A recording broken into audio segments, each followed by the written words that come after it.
पिछले दिनों सरकार ने एक बहुत महत्वपूर्ण फैसला लिया है कल ही कि फर्टिलाइजर पर सरकार सब्सिडी बढ़ाने जा रही है, डीएपी पर 140%। इस फैसले के पीछे क्या वजह है और ये कैसे काम करेगा ये फैसला जमीनी स्तर पर, इस पर बातचीत करने के लिए हमारे साथ हैं मनसुख भाई मांडविया जी, जो कि केमिकल फर्टिलाइजर के राज्य मंत्री भी हैं।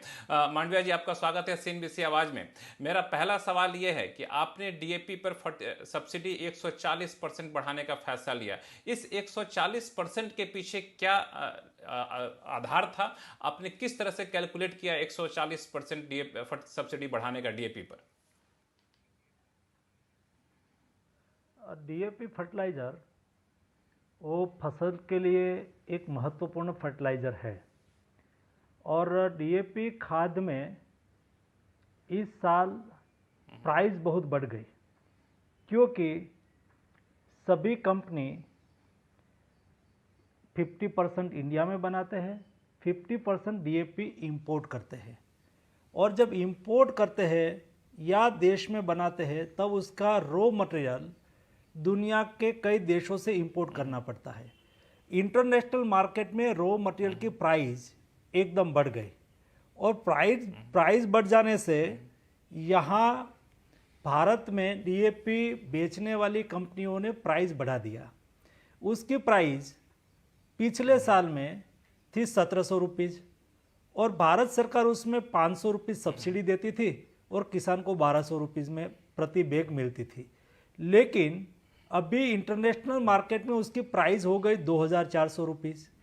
तो हम 500 रुपीज़ सब्सिडी देते हैं, उसको काट के सभी कंपनी ने 1900 रुपीज़ प्राइस तय किया। 1900 रुपीज़ प्राइस अभी कंपनियों ने तय किया और पिछले साल वो मिलता था 1200 रुपीज़ में। तो 1900 रुपीज़ और 200 रुपीज़ 1200 रुपीज़ 700 रुपीज़ का और भी गैप रहता था और ये 700 रुपीज़ किसान पर आता था। और ऐसी स्थिति में मोदी जी ने निर्णय किया कि ये बोझ किसान पर नहीं आना चाहिए। ये बोझ किसान पर ना आए तो क्या करना चाहिए, तो हमें सब्सिडी बढ़ानी चाहिए। तो जो 500 रुपीज़ सब्सिडी देते थे पहले, उसको और 700 रुपीज़ सब्सिडी बढ़ा दिया। 700 रुपीज़ सब्सिडी बढ़ गई तो आज एक बैग 1200 रुपीज़ की है और 1200 रुपीज़ भारत सरकार सब्सिडी देती है। 2400 रुपीज़ की जो बैग है वो किसान को अभी 1200 रुपीज़ में इसलिए मिलेगी कि भारत सरकार उसमें 1200 रुपीज़ सब्सिडी देंगे। हाँ बिल्कुल मांडविया जी, मेरा सवाल ये है कि ये आपने बहुत सही कहा कि इंटरनेशनल मार्केट में कच्चे माल की कीमतें बढ़ गई और इस वजह से हमें ये फर्टिलाइजर सब्सिडी बढ़ानी पड़ी। इंटरनेशनल मार्केट में प्राइसेस क्या रहने वाला है इसका कोई अभी आकलन करना मुश्किल होता है। मान लिया जाए आगे चल करके चालू कारोबारी साल में इंटरनेशनल मार्केट में कीमतें और बढ़ती हैं तो क्या सरकार फिर से सब्सिडी बढ़ाने के लिए ओपन है? जो आज इंटरनेशनल प्राइस बढ़ी है, इतनी प्राइस कभी नहीं थी। पहले इंटरनेशनल मार्केट में 330 से 350 मतलब 330 से 350 डॉलर प्रति बैग प्रति टन हुआ करती थी। वो बढ़ के 560 डॉलर प्रति टन हो गई और आज तक इतिहास में इतनी प्राइस कभी नहीं हुई, ये पहली बार हुई है। और अगले 2 महीने तक ये प्राइस, क्योंकि 3-3 महीने इंटरनेशनल मार्केट में प्राइस फिक्स होता है, तो उन्होंने अप्रैल, मई और जून 3 महीनों के लिए ये प्राइस फिक्स किया है। लेकिन देश में तो उसकी किल्लत नहीं हो हमें देखना होता है। प्राइस उन्होंने बढ़ा दिया और हमने तय किया मोदी जी ने कि मुझे मेरे किसान को प्राइस नहीं बढ़ानी है, तो हमने और एडिशनल सब्सिडी दे दिया। मुझे विश्वास है कि अगले दिनों में ये प्राइस नहीं रहेगी, डाउन होगी और जब डाउन होगी तब भी किसानों को यही प्राइस से हम देते रहेंगे और सब्सिडी का बर्डन जो हम आज झेल रहे हैं वो कोई भी स्थिति में हम झेलेंगे।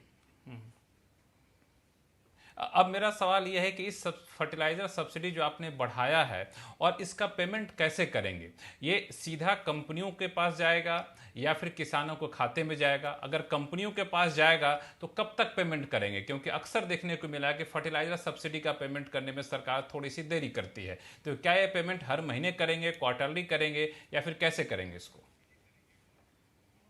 उसके लिए बहुत बढ़िया सिस्टम है और पेमेंट हमने पिछले साल जितना भी बकाया था, जो सब्सिडी का पेमेंट डिले चलता था, ये सब 60,000 करोड़ रुपीज़ एडिशनल दे के पूरा कर दिया।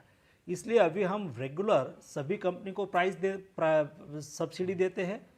उसमें एक सिस्टम क्या है, जब आप कोई बैग किसान लेता है तो ये POS मशीन से लेता है और उसका डाटा जनरेट होता है जितना, और हर महीने एक सिस्टम है, डाटा जनरेट हुआ, कौन सी कंपनी का कितना फर्टिलाइज़र बिका, उसके आधार पर कंपनी सरकार को सब्सिडी का क्लेम सबमिट करती है और सरकार ये सब्सिडी का क्लेम के आधार पर उसको सब्सिडी मुहैया कराती है। आज आप कोई भी कंपनी से बात करिए, कोई आपको ऐसा नहीं कहेंगे कि सरकार की ओर से हमें रेगुलर सब्सिडी नहीं मिल रही है। हम टाइमली सब्सिडी देते हैं और जैसा वो बिक जाता है या तो किसान उसका यूज़ कर लेते हैं, जब POS मशीन पर जाके किसान प्रोक्योर करता है उसके आधार पर कंपनी हमें बिल सबमिट करती है और कंपनी बिल सबमिट करती है, उसके आधार पर हम पेमेंट करते हैं। इसलिए कोई कंपनी को पेमेंट की कोई दिक्कत नहीं होगी। मोदी जी की किसानों के हित में एक क्लैरिटी है और हर संभव हम किसान को मदद करते रहेंगे। एक मुद्दा मेरा है कि DAP को लेकर आपने ये फैसला लिया, क्योंकि DAP में NBS न्यूट्रिएंट बेस्ड सब्सिडी आप देते हैं। एक दूसरा फर्टिलाइजर जो बड़े पैमाने पर इस्तेमाल होता है वो है यूरिया। यूरिया में भी जाहिर तौर पर कच्चे माल की कीमतें बढ़ेंगी, लागत बढ़ रही होंगी, तो इस पे भी क्या सब्सिडी बढ़ाने या कंपनियों की लागत बढ़ेगी उसके हिसाब से बढ़ी हुई सब्सिडी देने के लिए आप खुले हैं? ये आपने बहुत महत्वपूर्ण प्रश्न पूछा है। यूरिया में DAP और जो NPK है, कॉम्प्लेक्स फर्टिलाइज़र है, उसकी प्राइस कंपनी तय करती है और सब्सिडी सरकार फिक्स करती है। फॉर एग्जांपल जैसा हमने 1200 रुपीज़ सब्सिडी फिक्स किया, यूरिया में उल्टा है, यूरिया में प्राइस हम फिक्स करते हैं। यूरिया की प्राइस आज प्रति बैग 217 रुपीज़ है और 217 रुपीज़ में हम मार्केट में किसानों को देते हैं। उसकी रॉ मटेरियल की प्राइस बढ़ जाती है, उसकी इंटरनेशनल प्राइस बढ़ जाती है, इंपोर्ट की प्राइस बढ़ जाती है, तो हम यूरिया की प्राइस नहीं बढ़ाते हैं, हम सब्सिडी ऑटोमेटिक बढ़ जाती है। फॉर एग्जांपल आज के दिन में एवरेज प्रति बैग 900 रुपीज़, किसान को 217 रुपीज़ में मिलती है यूरिया की बैग, लेकिन भारत सरकार यूरिया की प्रति बैग पर 925 रुपीज़ 925 रुपीज़ एवरेज सब्सिडी आज के दिन में देती है।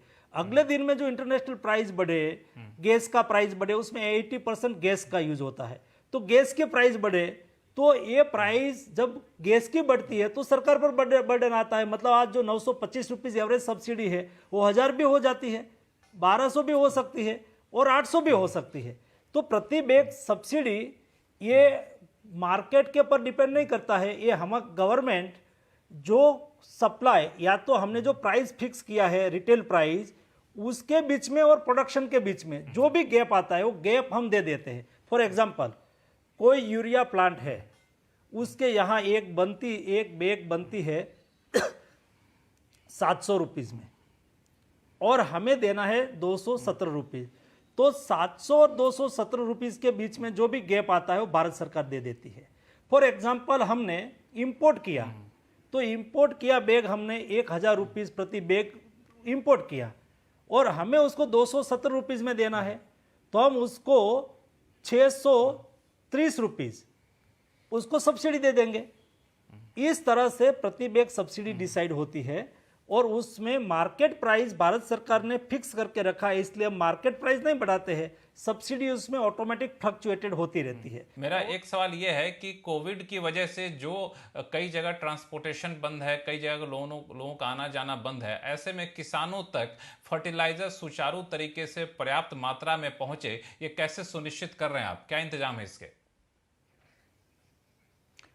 आपने देखा होगा कि देश में कोई जगह पे आज के दिन में फर्टिलाइज़र की किल्लत नहीं है, क्योंकि पहले से ही फर्टिलाइज़र मूवमेंट को हमने एसेंशियल एक्टिविटी में डाला हुआ है।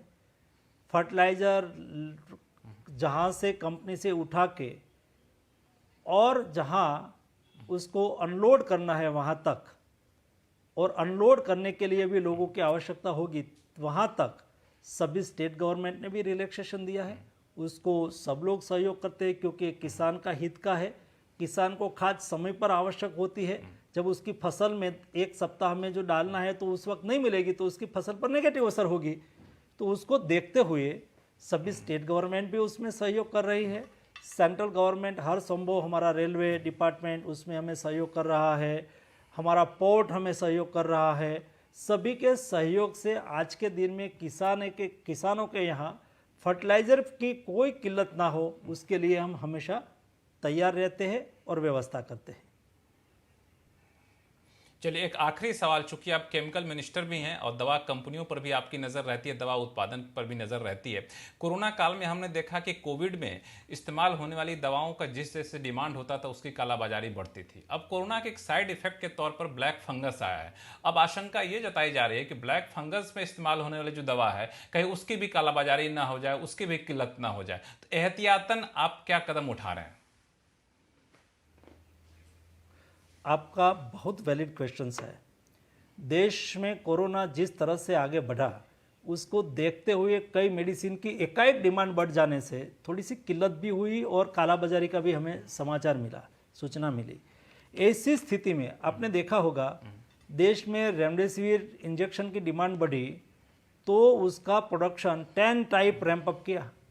पर डे, पर महीने उसका प्रोडक्शन 4-5 लाख वाइल का था, वो बढ़ के आज 1 करोड़ एबो हो गया। मतलब पर डे 3 से 3.25 लाख रेमडेसिविर इंजेक्शन बन रहे, सप्लाई हो रही है। आज मार्केट में डिमांड सप्लाई के बीच में गैप नहीं रहा है और लोगों को मिल रहा है।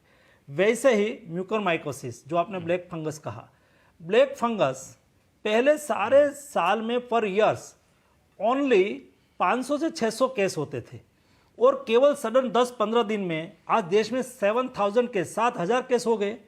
और इसलिए ब्लैक फंगस के लिए जरूरी एम्फोटेरिसिन इंजेक्शन की भी डिमांड बढ़ी और देश में 4 कंपनी बनाती थी और उसकी भी कैपेसिटी, क्योंकि उसका कंजप्शन के अनुसार वो प्रोडक्शन करे तो कैपेसिटी भी कम थी, लेकिन उसकी कैपेसिटी कुल मिला के कितनी हो सकता है प्रोडक्शन कर सकते हैं, उन्होंने कहा कि 3,80,000 हम प्रति मास प्रोडक्शन कर सकते हैं। ब्लैक फंगस में तो ज़्यादा मेडिसिन की रिक्वायरमेंट ही है, तो हमने सारी दुनिया में जहाँ भी हो वहाँ से तुरंत ही इंपोर्ट करना शुरू किया। आज पहला कंसाइनमेंट आ गया, 16,000 इंजेक्शन आज आया, 2 दिन में दूसरा 30,000 इंजेक्शन आएंगे और ये 31 मई तक हमारी धारणा है कि हमें 3 लाख इंजेक्शन इंपोर्ट करके मिल जाएंगे। और ये इंजेक्शन महंगा भी है और एकदम ज़रूरियात वाला इंजेक्शन भी है, ज़रूरी है। ऐसी स्थिति में उसका ब्लैक मार्केटिंग ना हो जाए, इसलिए सभी स्टेट गवर्नमेंट को सूचना दिए रखिए। केवल उसके लिए नहीं, कोई भी इंजेक्शन जो कोविड के लिए उपयोगी होता है उसका कोई भी जगह पे कालाबाजारी ना हो, और कोई कालाबाजारी करे तो उसके सामने कठोर से कठोर कार्यवाही करनी चाहिए, क्योंकि ऐसी स्थिति में एक दूसरे को सहयोगी होना यही मानवता मानी जाती है। किसी का हक अधिकार को झूठ कर दूसरे को कालाबाजारी में दे के आप एक ऐसा कृत्य कर रहे हो, ऐसे कृत्य करने वाले लोगों के सामने कठोर से कठोर कार्यवाही करने के लिए हमने सूचना भी दी है। कई लोगों के सामने एफआईआर भी दर्ज की जा रही है, कई टाइप की कार्यवाही हम कर रहे हैं और उसके पर निगरानी भी रख रहे हैं। चलिए, हम उम्मीद करते हैं मांडविया साहब कि जो आप कदम उठा रहे हैं शायद आगे चलकर कोविड की दवाओं की तरह इसकी कालाबाजारी कम से कम ना हो और आपकी ये कोशिश जो है वो सफल हो। बहुत बहुत शुक्रिया CNBC आवाज़ के लिए वक्त निकालने के लिए। चलिए वापस चलते हैं स्टूडियो। Thank you.